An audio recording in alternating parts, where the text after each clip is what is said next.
Off the coast of California, more and more sea lions have been found with a deadly form of cancer, urogenital carcinoma.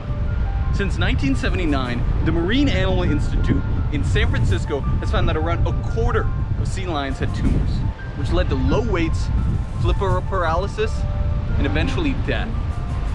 For marine animals, cancer is extremely rare. The only other case study we have of this is the beluga whale, whose cancer was directly linked to the industrial pollution of the Great Lakes. So how did we poison the Pacific? This is that story.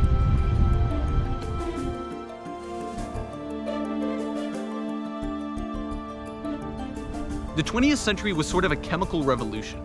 Investments in science led to breakthrough after breakthrough. New chemicals were promising everything from curing diseases to fireproofing. Some, like penicillin, have stood the test of time. Others, though, like chlorofluorocarbons and asbestos, have left lasting scars.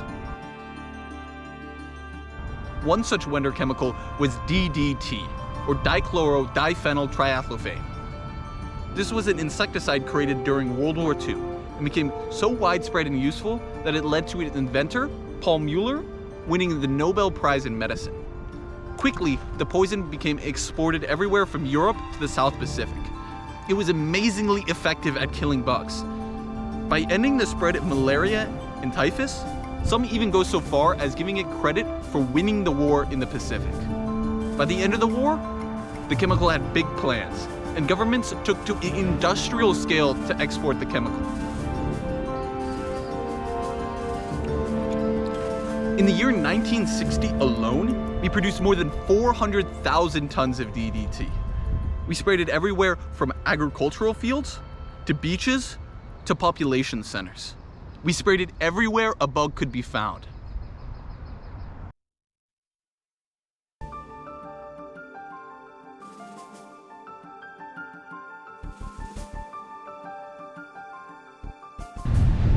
But it wasn't until 1962 when Rachel Carson's book, Silent Spring, finally brought a magnifying glass to DDT's efficacy. The book detailed how the biocides being spread indiscriminately affecting the entirety of the flora and fauna. What Ms. Carson was most worried about was bioaccumulation.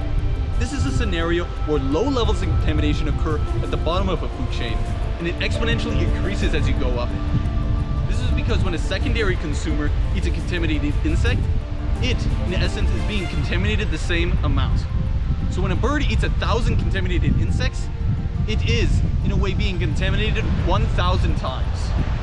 This continues with tertiary and quaternary consumers, only getting worse. Humans, as the undisputed champion of the food chain, should be worried about the toxins we spray. DDT is now labeled as a carcinogen by the EPA, or a cancer-causing element. We were undoubtedly harming ourselves, as you can find DDT in everything we ate. We covered our gardens, our fields, and our nature with the biocide. The harm that this was causing was plainly evident. Brave scientists like Carson and others charted the widespread loss of fish and bird species who suffered from DDT poisoning. By the mid-1960s, we came to a consensus. And by 1972, the newly created Environmental Protection Agency pushed forward and made DDT illegal to spray domestically. But abroad was a different story. Developing nations still wanted DDT in order to fight malaria and other diseases. So while the United States ended consumption, it continued production. We've already begun to see the benefits of its ban. Bird populations have rebounded, and the same with fish. Populations of peregrine falcons and brown pelicans, some of the most affected species, have recovered significantly in the last 50 years. But this recovery is not the same for all places. DDT is a highly persistent chemical, meaning it takes a while for it to break down. Its decay time is also highly variable.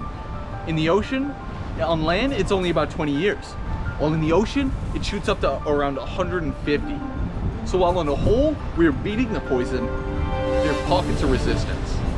The largest is here in LA. Los Angeles was for a time the global producer of DDT. Montrose Chemical here in Torrance, California produced DDT all the way up until 1982. And for their entirety of their existence, starting in 1947, they use the Pacific Ocean as their personal dumping ground. Now, the coast of California, and LA in particular, is the most severe area of DDT contamination in the globe. Scientists go so far as using DDT concentrations in dolphins to understand how long they've spent in the waters off LA. At the time, this dumping wasn't illegal though. It was thought of as safe practice, invoking the now cringe-inducing slogan, "The solution to pollution is dilution." It was thought that humans could have a negligible effect on the ocean, that it could endlessly absorb the contaminants we push into it. So that's what Montrose Chemical did. They poured tons upon tons of a biocide into our backyard. They had multiple ways of offloading their waste from the ocean. The first and largest was through the sewer drains of Palos Verdes. It was right here that toxic sludge was offloaded only 2 miles off the cliffs, leaving it in a perfect place to settle on top of reefs and kelp forests.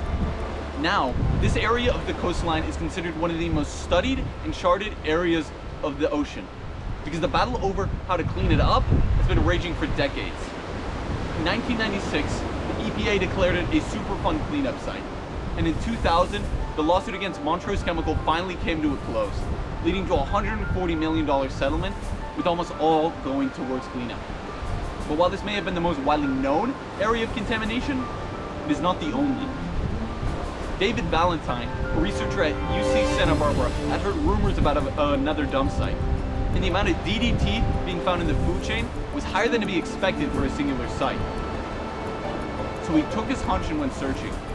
Immediately, he found barrels upon barrels sitting on the ocean floor.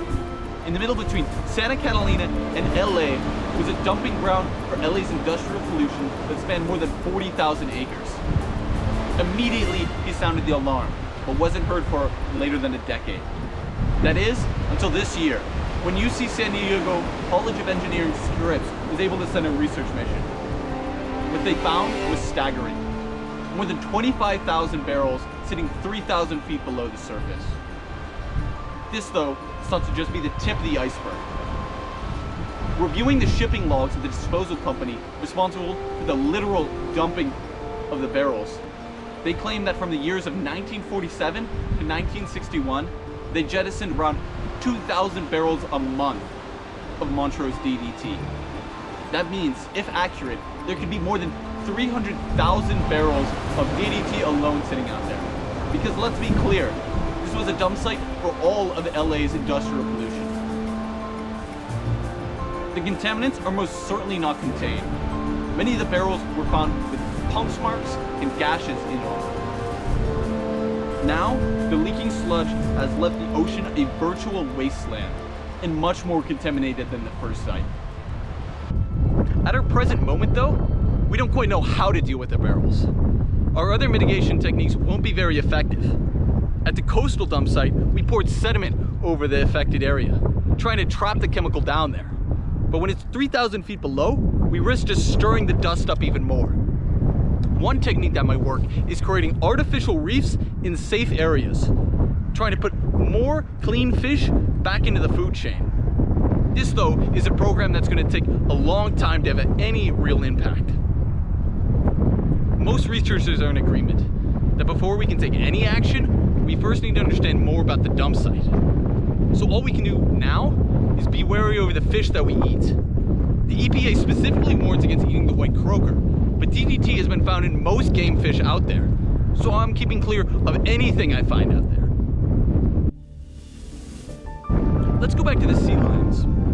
The smartest of you may have understood the kind of cancer being found, urogenital carcinoma.